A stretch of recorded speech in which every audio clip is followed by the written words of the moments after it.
Tenía 42 años el día que descubrí que mi esposo me llamaba vaca gorda a mis espaldas. Ese fue el día en que algo dentro de mí murió. O quizás por primera vez en décadas algo dentro de mí nació.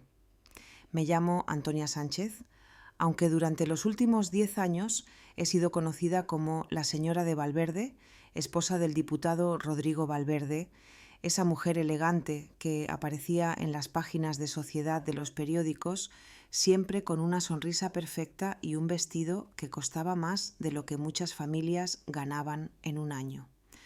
Pero esa mañana del 17 de marzo, mientras bajaba las escaleras de nuestro palacete en el barrio de Salamanca, con un sobre en la mano, dejé de ser esa mujer para siempre.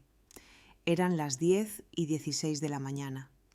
Lo recuerdo porque el reloj del abuelo en el vestíbulo marcaba la hora con su tic-tac implacable, como si quisiera recordarme que el tiempo nunca se detiene, ni siquiera cuando tu mundo se desmorona.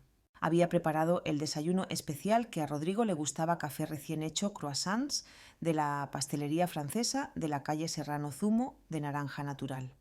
Era su cumpleaños. 45 años. 7 menos que yo, aunque él siempre encontraba la manera de recordármelo, como si esos 7 años fueran una brecha insalvable entre la juventud y la decrepitud. El sobre que llevaba contenía un certificado de donación de 100.000 euros a nombre de Rodrigo para una fundación de niños desfavorecidos. Pensé que le haría sonreír. A él le encantaba verse generoso, sobre todo cuando esa generosidad podía fotografiarse y compartirse en redes sociales. Su imagen de político progresista cercano al pueblo defensor de los más vulnerables se construía sobre gestos como estos. Gestos que yo financiaba con el dinero de mi familia, con la herencia que mis padres me dejaron, con el patrimonio que llevaba el apellido Sánchez y no Valverde. El comedor estaba vacío, pero escuché voces en el salón contiguo. Me detuve por puro instinto, como cuando sabes que algo está a punto de cambiar, pero aún no entiendes qué. Me quedé inmóvil detrás de la puerta entreabierta y entonces lo escuché. «Esa vaca gorda me da asco, mamá», dijo Rodrigo y se rió. Una risa ligera, despreocupada, como quien comenta el tiempo. «Solo me importa su dinero. ¿Qué creías que realmente disfrutaba acostándome con ella?» Dejé de respirar. El sobre resbaló de mi mano sin hacer ruido, flotando hasta el suelo como una hoja muerta. Pero no me moví. No podía moverme. La voz de Casilda Valverde, mi suegra, respondió sin un ápice de sorpresa, como si confirmara algo obvio que ambos habían discutido 1000 veces antes. «Al menos disimula, Rodrigo. Hazlo hasta que heredes todo lo que es de ella. Después ya sabes lo que tienes que hacer. Los días de esa mujer en tu vida están contados. Quieres estar atado a un cuerpo que parece un saco inflado, una piñata rellena de arrepentimientos».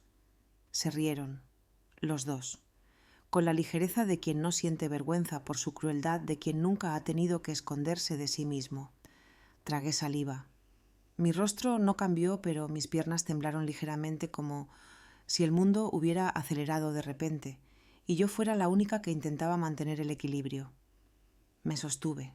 Retrocedí despacio subiendo las escaleras sin que mis tacones hicieran ruido y cerré la puerta de mi habitación con la misma suavidad con la que se cierra un ataúd. No lloré.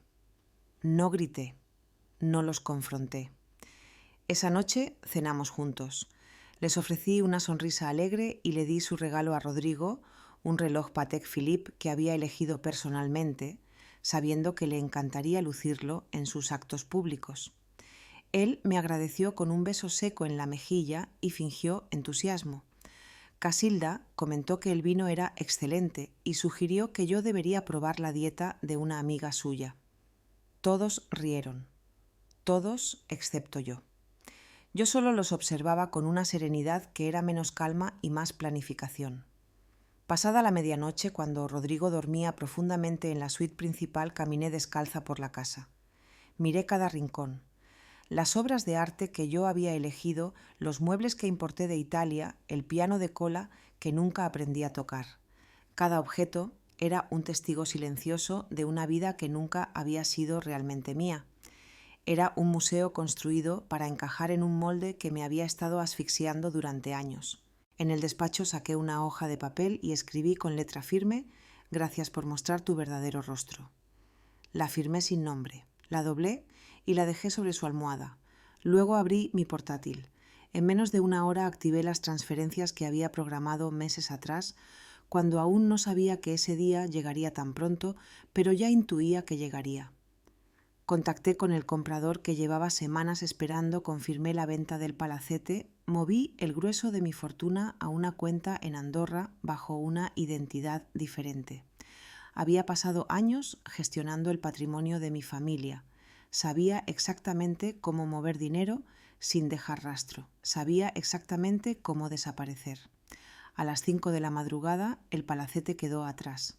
Ningún empleado me vio salir. Solo llevaba una mochila, un abrigo largo, mi pasaporte y una fotografía mía a los 18 años, cuando soñaba con recorrer el mundo antes de que el apellido Valverde me convirtiera en una esposa trofeo. 2 horas después, Rodrigo despertó. Llamó a su esposa confundido por mi ausencia. Revisó la cocina, el jardín, los baños. Solo me encontró como un pedazo de papel sobre la almohada. «Gracias por mostrar tu verdadero rostro». Arrugó la nota sin entender. Ni siquiera sospechaba que yo había escuchado la conversación. Pensó que era un berrinche, un impulso estúpido, tonterías emocionales. Llamó a mi móvil. Estaba apagado. Envió mensajes. Sin respuesta. Llamó a su madre. «¿Dónde está Antonia? ¿Por qué me lo preguntas a mí?» Se ha ido. Solo dejó una nota. «Gracias por mostrar tu verdadero rostro». ¿Qué demonios significa eso? Casilda sintió un escalofrío recorrerla por primera vez en años. Ese mismo día, Rodrigo descubrió que la casa había sido vendida. El comprador había transferido el dinero directamente a la cuenta de Andorra. Él no tenía acceso. Legalmente todo pertenecía a Antonia, incluso sus trajes. Nos habíamos casado en separación de bienes, como era costumbre en las familias con patrimonio. Él nunca imaginó que yo usaría esa libertad para desaparecer. Lo que Rodrigo no sabía era que los medios estaban a punto de explotar. El banco involucrado en la transferencia había filtrado inadvertidamente un extracto a un periodista de economía que llevaba meses investigando a Rodrigo por corrupción. Era solo cuestión de días antes de que el escándalo llegara a la televisión nacional. Mientras tanto, yo estaba sentada en un autobús urbano que se dirigía hacia Vallecas, un barrio al sureste de Madrid donde nadie me reconocería. Miraba por la ventana, mis ojos tranquilos, mi boca en una línea recta. Llevaba mi vieja fotografía en el bolsillo interior del abrigo como un amuleto y por primera vez en años respiraba sin esfuerzo.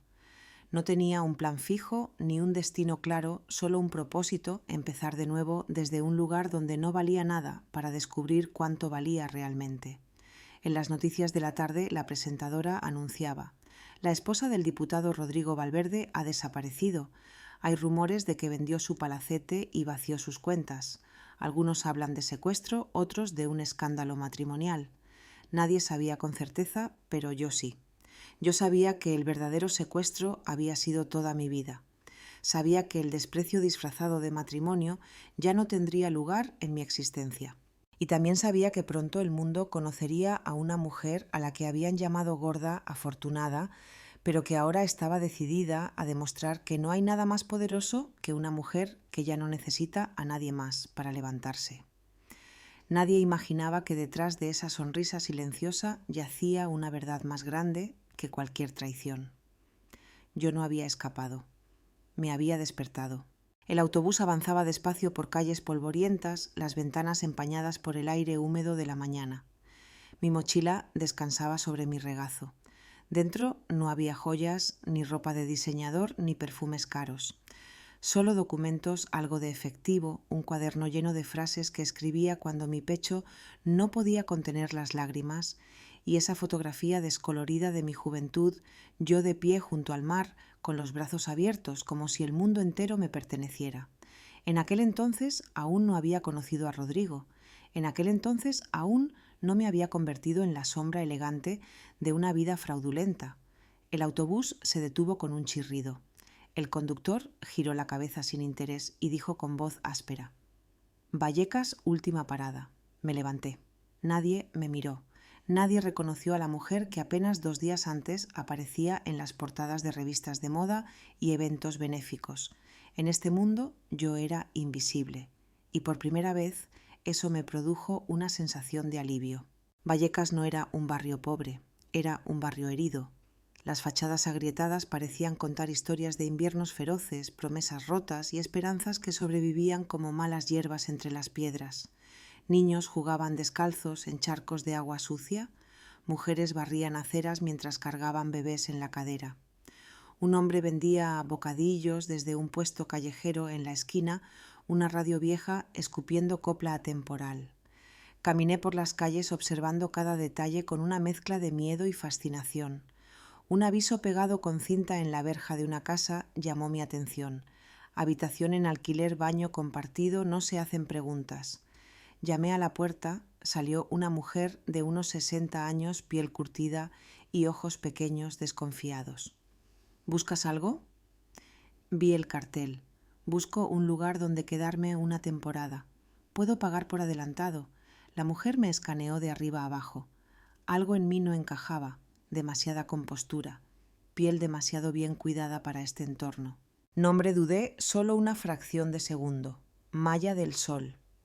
Qué nombre más raro. Pasa. La habitación está libre, pero no doy devoluciones y no me gusta el jaleo. No lo habrá. La habitación era pequeña, una cama individual, un ventilador que sonaba como si fuera a caerse del techo y una ventana sin cristal propio. Las paredes estaban manchadas de humedad. Olía a encierro, pero para mí era un santuario. Pagué un mes y me instalé.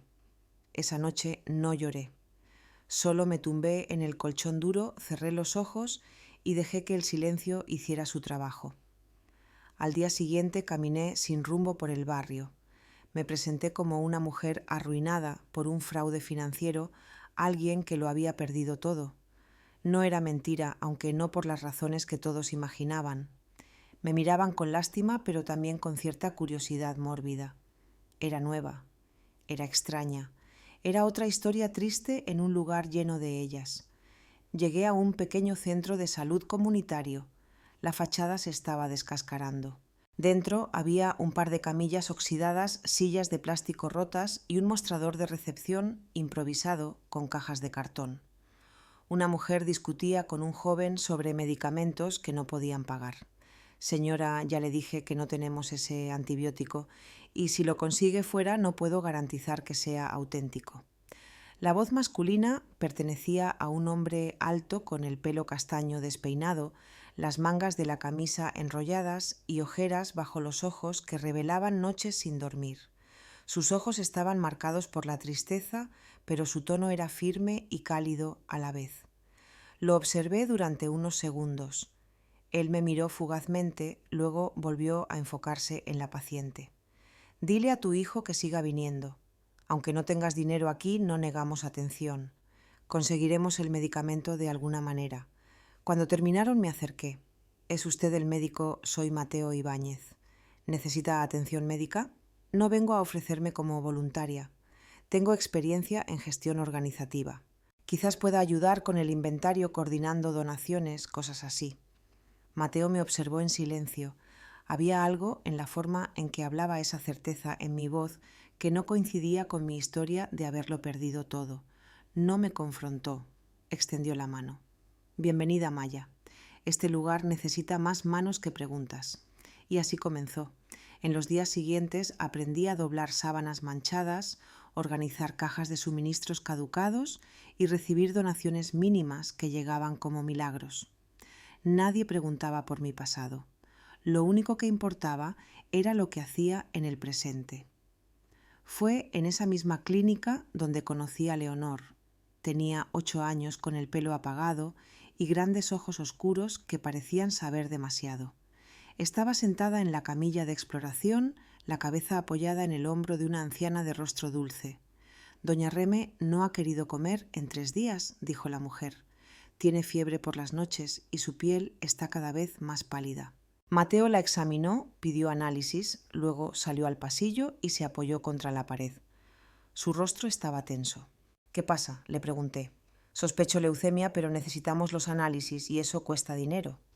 Miré a través de la ventana. Leonor jugaba con una muñeca a la que le faltaba un brazo, murmurando palabras suavemente, como si le contara secretos. Doña Remedios se me acercó cuando Mateo se fue. Tú no eres de por aquí. Perdón, pero tus manos están limpias, tus uñas, cuidadas, tu espalda recta. La vida aquí suele encorvarnos. No respondí. No te preocupes. Yo también tuve mis secretos cuando era joven. No te juzgo, solo digo que cuando una mujer esconde algo tiene que elegir muy cuidadosamente a quién deja que la mire, porque algunos ojos solo buscan carne y otros buscan un alma. Mateo es del segundo tipo. Asentí un nudo en la garganta. Pasaron 2 semanas. Me convertí en parte del lugar, no por lo que sabía, sino por lo que ofrecía tiempo, escucha, compromiso. Me encargaba de la limpieza, asistía y cargaba cajas. Por las noches escribía en mi cuaderno una frase repetida una y otra vez. Nunca tuve tiempo para los pobres hasta que me convertí en una de ellos.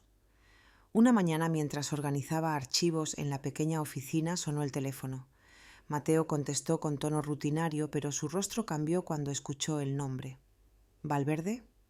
¿Estás seguro? ¿Y el expediente todavía existe? Se me cayó una caja. Él me miró. No dijo nada, pero notó que temblaba. ¿Estás bien?, preguntó. Sí, solo me mareé un poco. Mateo volvió a la llamada terminándola en silencio. No explicó nada. Solo salió al patio trasero a fumar un cigarrillo. Sentí mi corazón latir como si quisiera escapar de mi pecho. Valverde. Ese nombre era un disparo en mi memoria, el eco de todo lo que quería enterrar. Más tarde lo vi sentado solo. Me acerqué. ¿Puedo preguntarte de qué iba esa llamada? Mateo dudó. Es sobre un paciente del pasado, un caso que pensé que estaba cerrado. Mencionaron un nombre, uno que no había oído en años. Valverde. Sentí un escalofrío. ¿Lo conoces? Mentí como había mentido tantas veces para sobrevivir. No. Mateo no insistió, pero sus ojos me miraban como alguien que empieza a encajar las piezas de un rompecabezas. No dormí esa noche. Me senté en mi colchón, la mochila abierta, la fotografía en mi mano y el cuaderno lleno de frases que pesaban cada vez más. Ya no era Antonia, pero Maya del Sol también empezaba a agrietarse. En este juego de nombres, mentiras y verdades ocultas no sabía cuánto tiempo más podría sostener la nueva vida que apenas comenzaba a construir. Hay heridas que cicatrizan y luego hay otras que no te dejan respirar. Y el apellido Valverde era una de estas últimas. La pregunta no era si Rodrigo me encontraría.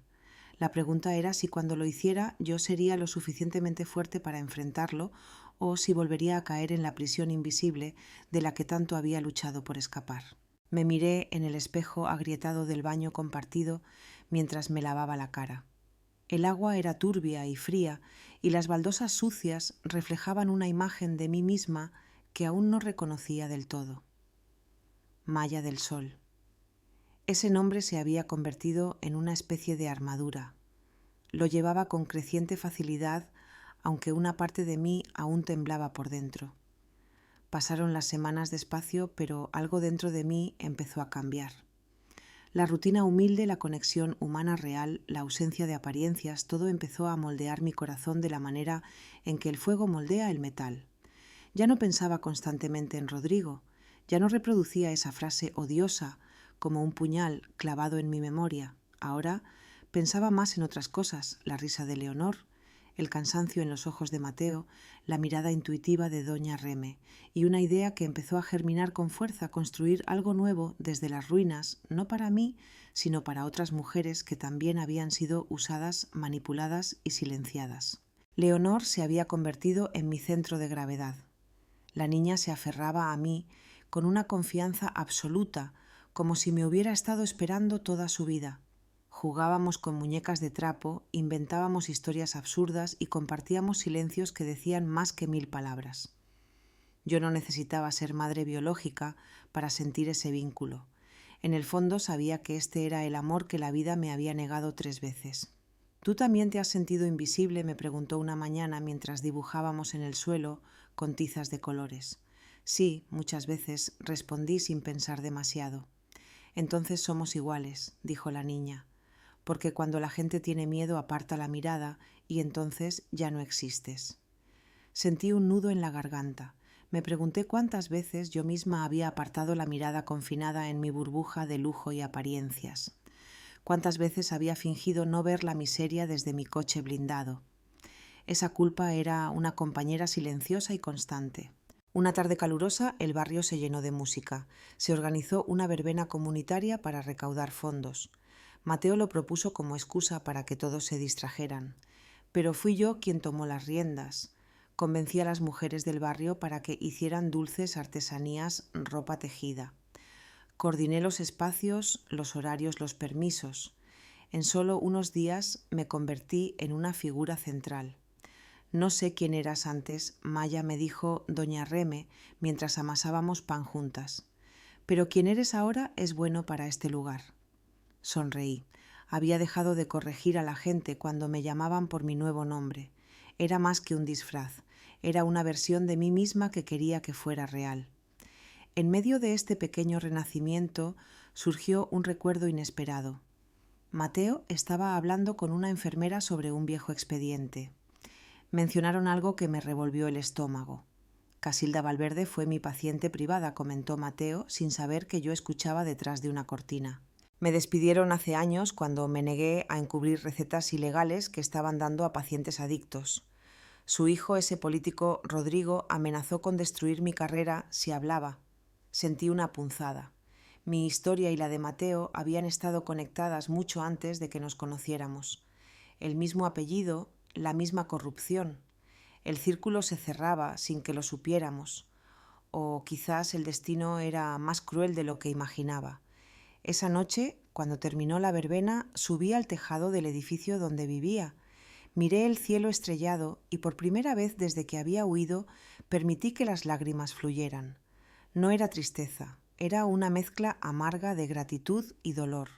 Estaba viva, era libre, pero aún había sombras que no podía borrar. A kilómetros de distancia, Rodrigo Valverde lanzaba su vaso de whisky contra la pared de su despacho. El cristal se hizo añicos sin que nadie se atreviera a levantar la vista. Su campaña política se estaba desmoronando.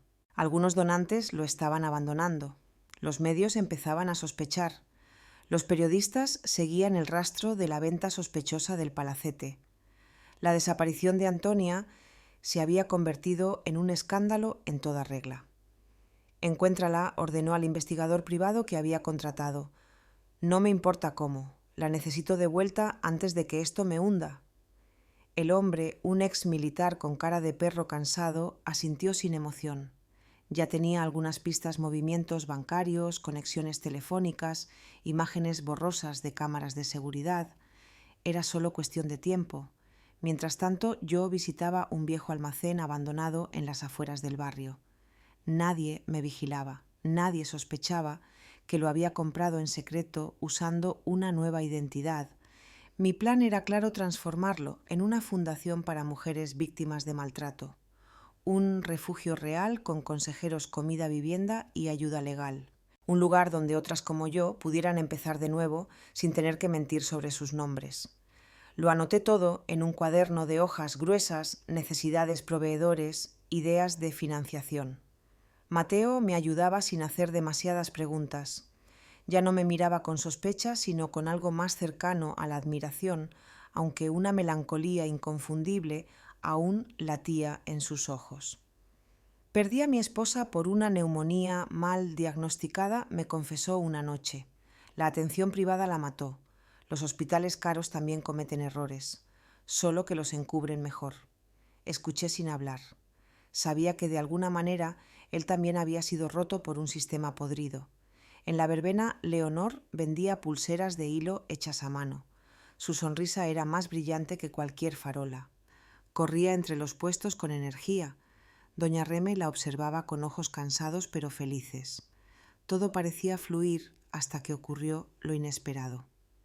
Leonor se desplomó de repente. Su cuerpo tembló brevemente antes de quedarse quieto. Un charco de sangre emergió de su nariz. El silencio fue inmediato. Mateo corrió hacia ella, la levantó en brazos y gritó órdenes. Yo lo seguí apenas sintiendo mis piernas. En la clínica le conectaron un gotero, tomaron muestras y aplicaron oxígeno. El diagnóstico llegó con la fuerza de un cubo de agua helada. La leucemia ha progresado, dijo Mateo, su voz quebrada, y no tenemos lo que necesitamos para tratarla aquí. Apreté los puños. No había manera de que me quedara de brazos cruzados. No ahora. No con esta niña que me había devuelto el alma. Esa noche, mientras Leonor dormía con fiebre, abrí mi mochila y revisé mi última reserva, una sola joya que había escondido con extremo cuidado, la única que no había vendido ni dejado atrás. Era el anillo de mi abuela con un zafiro que valía más que todo el barrio. Lo apreté en mi puño y caminé hacia la ciudad. A la mañana siguiente regresé con un sobresellado y un cheque suficiente para comenzar el tratamiento. Nadie preguntó cómo lo conseguí. Nadie tenía derecho. Pero Mateo me miró con nuevos ojos. No eran ojos de sospecha, eran ojos de certeza. No viniste aquí a esconderte, me dijo. Viniste aquí a reconstruirte. ¿Y sabes qué? Lo estás haciendo aunque sigas respirando a través de mentiras. Bajé la mirada por primera vez. Quería decirle la verdad, decirle mi nombre real, mi historia, todo, pero no lo hice. Todavía no. Leonor desde su cama me sonrió con labios secos. No me dejes. Nunca respondí tomando su mano. El reloj seguía avanzando. Rodrigo seguía buscando. Pero yo ya no era la mujer que se quedaba callada cuando escuchaba que le daba asco. Ahora era una mujer que luchaba aunque el miedo aún respirara detrás de cada sonrisa. Porque las mentiras, cuando se sostienen durante demasiado tiempo, empiezan a cobrar vida propia. Y las mías estaban respirando. La pregunta era cuánto tiempo más podría mantenerlas bajo control, porque cuando una mentira aprende a respirar, también puede aprender a matar. Los trabajos del viejo almacén terminaron 2 semanas antes de lo previsto.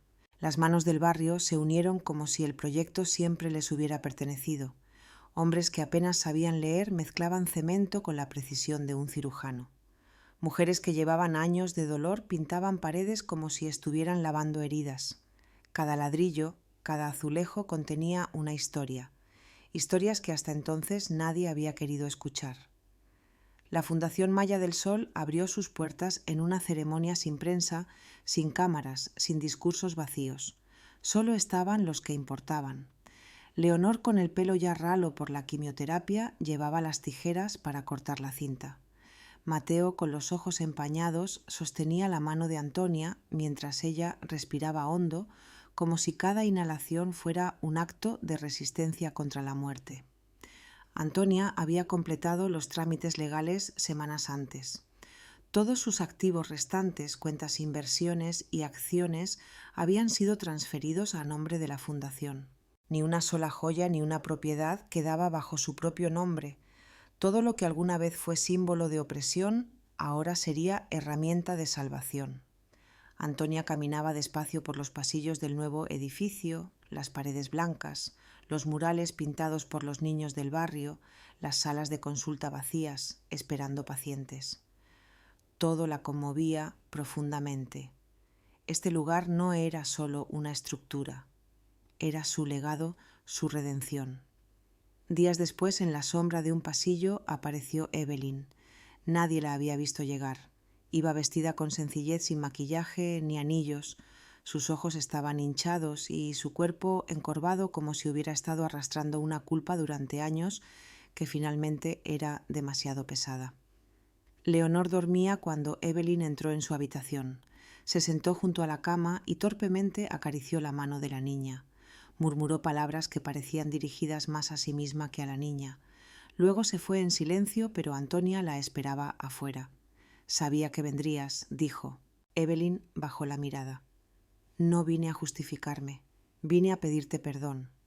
No por Rodrigo, él ya eligió su camino. Vine a pedir perdón por mí misma, por ser cómplice, por quedarme callada». Antonia no habló durante varios segundos. «¿Y esperas que te perdone?» «No, solo que me escuches». «Entonces habla». «Te vi desvanecerte durante años. Te convertiste en algo tan perfecto que era imposible verte. Eras invisible, Antonia. Invisible como yo lo fui durante toda mi vida. Fui usada, manipulada, obligada a callarme también. Y tú eras mi espejo. Por eso te odiaba, porque me recordabas todo lo que no me atrevía a hacer. Antonia se acercó no para abrazarla, sino solo para mirarla directamente a los ojos. Te escucho, pero no te perdono por lo que me hiciste. Te perdono por lo que te hiciste a ti misma. Evelyn soltó las lágrimas que había contenido durante décadas.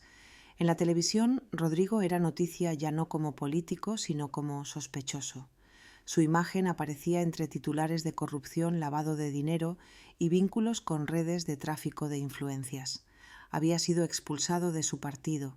Su rostro ya no vendía sonrisas, vendía escándalo. Y entonces, como último recurso, apareció frente a la fundación. Antonia lo observó desde el segundo piso. No sintió ni miedo ni rabia. Sintió algo más frío, una triste compasión, como quien observa a una persona que ya estaba perdida. Él la esperó en el patio. Sostenía un maletín y parecía más viejo que los años que habían pasado. No vine a pelear, dijo en cuanto la vio. Vine a hacer un trato. No hay tratos contigo, respondió ella con calma. Tengo pruebas, documentos. Podría hundirte con una mentira pública. Podría decir que robaste, que fingiste tu desaparición para quedarte con todo. Ya lo hice. Me quedé con todo, pero no las cosas materiales. Me quedé con la dignidad que tú perdiste hace años. Se acercó mirándolo a los ojos. ¿Realmente crees que este lugar vale menos que todo lo que tenías? No. Creo que este lugar es lo único que vale algo porque puedes quedarte con todas las cosas materiales. Lo que nunca tendrás es paz. Rodrigo dio un paso atrás. La verdad le golpeó más fuerte que cualquier amenaza. Y dile a tu madre que la escuché. Y que la niña no necesita saber quién fue su abuelo. Ya tiene suficiente amor. No necesita el tuyo. Antes de que pudiera responder, Antonia metió la mano en su bolso y le entregó un sobre. Si esto es lo último que tendrás de mí, Rodrigo. Rodrigo se alejó sin abrir el sobre. Más tarde, en su apartamento vacío, lo leyó. El poder sin amor es hueco. El dinero sin alma es muerte. Me mataste muchas veces cuando estaba viva, pero resucité, y tú sigues enterrado en tu propio ego. Ya no somos enemigos, no somos nada. Aprende a estar solo. Quizás entonces empieces a encontrarte. Mateo y Antonia compartieron una noche juntos. No fue una noche de pasión, fue una noche de verdad. Durmieron en la misma cama, escuchándose respirar como dos náufragos, aferrándose el uno al otro en medio del océano. ¿Tienes miedo?, preguntó él. Tengo paz, que no es lo mismo que ausencia de miedo, pero es suficiente. Te quiero. Ella no respondió con palabras. Tomó su mano y la colocó sobre su pecho. A la mañana siguiente, Mateo fue a buscar café. Cuando regresó, la encontró dormida, sonriendo, pero no respiraba. Se acercó, la tocó y supo que se había ido. No gritó ni lloró instantáneamente. Solo se sentó a su lado y sostuvo su mano hasta que el sol salió completamente. Sobre la mesa había sobres con nombres escritos a mano. Uno para Mateo, uno para Leonor, uno para doña Reme, uno para Evelyn. La nota de Mateo decía: no llores por lo que no fue. Agradece lo que fue. Dejo en tus manos la vida que quise para mí. Nunca dejes que nadie dude de tu luz, porque me hiciste brillar incluso en la oscuridad. La nota de Leonor decía: me enseñaste que una sonrisa puede curar más que la medicina. Prométeme que escribirás tu historia, porque el mundo necesita conocer a una niña que venció al miedo. La Fundación Maya del Sol continuó en pie. Creció, sanó, abrazó.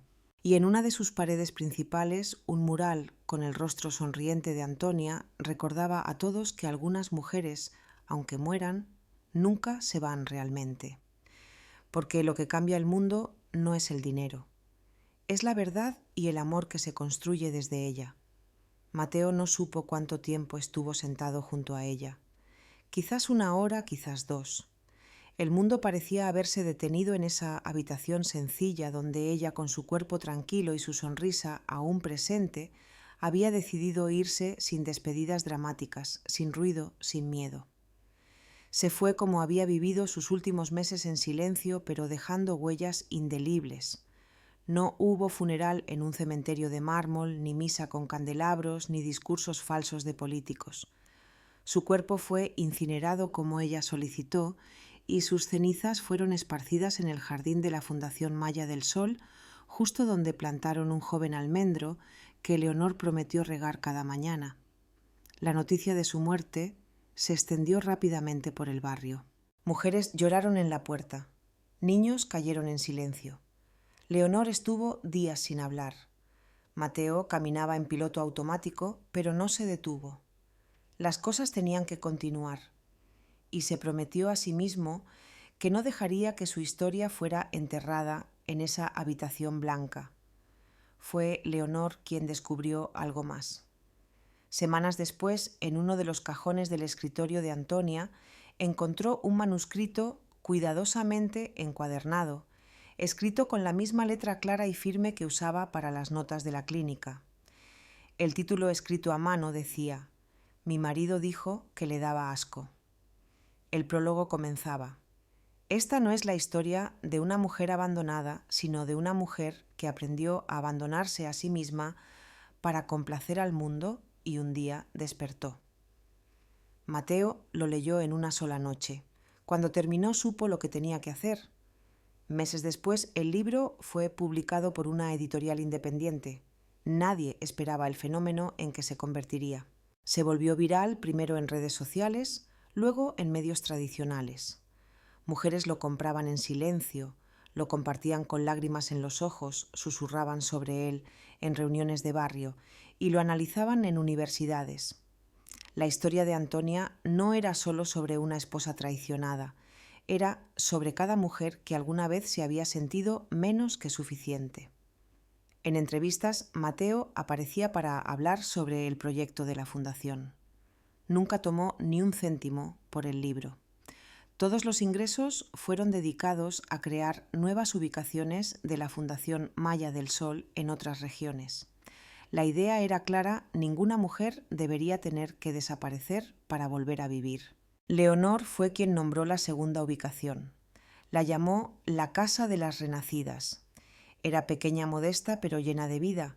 Ella misma pintó una pared con la frase que Antonia le dejó en su carta: «Prométeme que escribirás tu historia».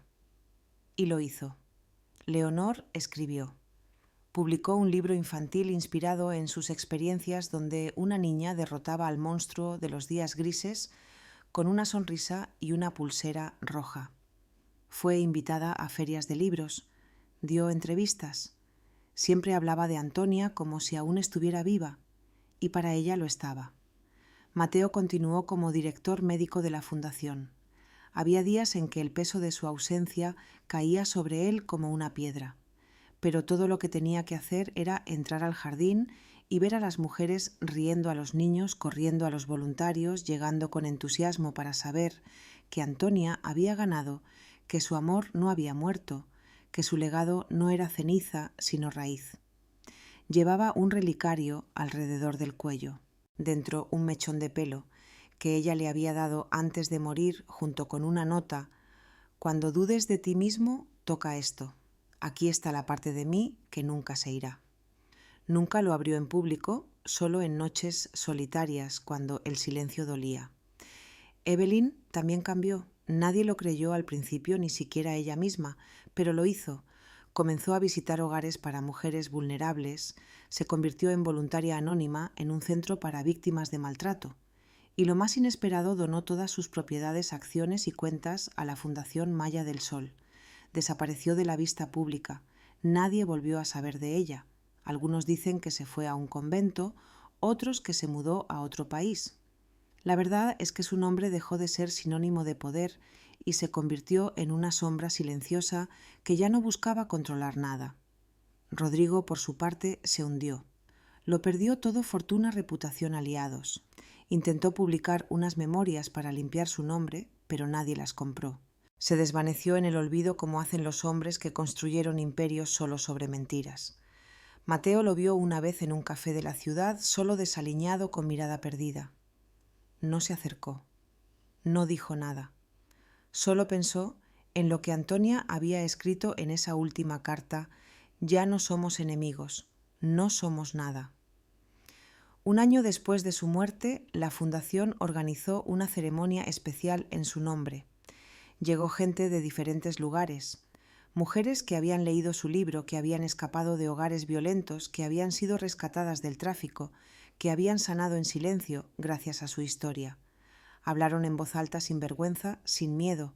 Al final del evento, una mujer tomó el micrófono y dijo: «Yo era invisible hasta que leí su historia». Antonia no murió. Despertó en mí y en muchas otras. Mateo cerró los ojos y sonrió. Al salir, Leonor tomó su mano. «¿Crees que nos ve desde arriba? No tengo dudas. Está en ti, en mí, en todas nosotras. Sueño con ella a veces». «¿Qué te dice que siga escribiendo? Que las palabras también curan». Y Leonor escribió sobre una mujer que no tuvo hijos propios, pero salvó a miles. Escribió sobre un amor que no necesitó pasión para ser eterno. Escribió sobre una verdad que dolió, pero liberó. Escribió hasta que su historia se convirtió en la historia de todas. Porque algunas mujeres, aunque mueran, nunca se van realmente. Porque lo que cambia el mundo no es el dinero, es la verdad y el amor que se construye desde ella. Y Antonia Sánchez, la mujer que alguna vez fue llamada vaca gorda, la mujer que desapareció para renacer, la mujer que construyó un legado desde las cenizas de su propia humillación, ahora vivía en cada mujer que se atrevía a decir: «Yo también merezco ser vista, yo también merezco ser amada, yo también merezco renacer». Y el mundo lentamente aprendió a escuchar.